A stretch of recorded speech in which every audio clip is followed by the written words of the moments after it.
Corona काळामध्ये जर आपण पाहाल तर मोठ्या प्रमाणावर ऑक्सिजनची कमतरता होती आणि त्यामुळं अनेक रुग्णांना जो आहे तो आपला जीव गमवावा लागला आणि याच कोरोना काळामध्ये अमरावतीच्या शासकीय रुग्णालयामध्ये जर आपण पाहिलं तर अमरावती जिल्ह्यातल्या जवळपास 16 ठिकाणी जे आहे ते ऑक्सिजन प्लांट उभारण्यात आलेले आहे, परंतु जवळपास 5 वर्ष उलटूनही हे ऑक्सिजन प्लांट जे आहे ते सुरू करण्यात आले नाही, बंद अवस्थेत पडलेले आहेत. आपण दृश्यांमध्ये बघू शकतो अमरावतीच्या सुपर स्पेशालिटी रुग्णालय परिसरामध्ये असलेला हा संपूर्ण ऑक्सिजन प्लांट आहे. जवळपास 16 ठिकाणी जे आहे ते अमरावती जिल्ह्यात अशा पद्धतीनं ऑक्सिजन प्लांटची जी आहे ते निर्मिती करण्यात आली होती, परंतु अजूनही ते सुरू झाले नाही. त्यामुळं दरवर्षी सिलेंडरवर जो आहे तो कोट्यावधी रुपयाचा खर्च आरोग्य विभागाला करावा लागत आहे. जवळपास जर आपण पाहिलं तर दिवसाला 13.36 मेट्रिक टन ऑक्सिजन निर्मितीची क्षमता या संपूर्ण ऑक्सिजन प्लांटमध्ये आहेत.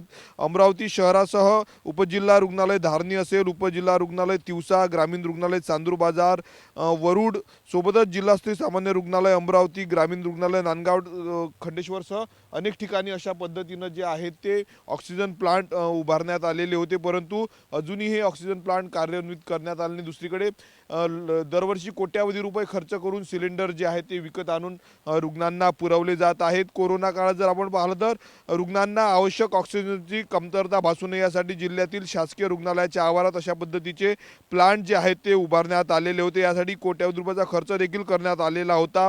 दुसरीकडे जे आहे ते PM केअर फंडाच्या आणि इतर निधीतनं जिल्ह्यात ऑक्सिजन प्लांट उभारण्यात आले होते, परंतु हे ऑक्सिजन प्लांट जे आहे ते कार्यान्वित करण्यात आले नाही. त्यामुळं पांढरा हत्ती बनून जे आहे ते ऑक्सिजन प्लांट सध्या या ठिकाणी उभे असल्याचं पाहायला मिळतं. त्यामुळं कोट्यावधी रुपयाचा खर्च वाया जात आहे. हे जर ऑक्सिजन प्लांट जर कार्यान्वित केले तर शासनाचे कोट्यावधी रुपये जे आहेत ते वाचू शकतात. कॅमेरामन अनिकेत दहातोंडेसह मी स्वप्नील उमाप, TV9 मराठी, अमरावती.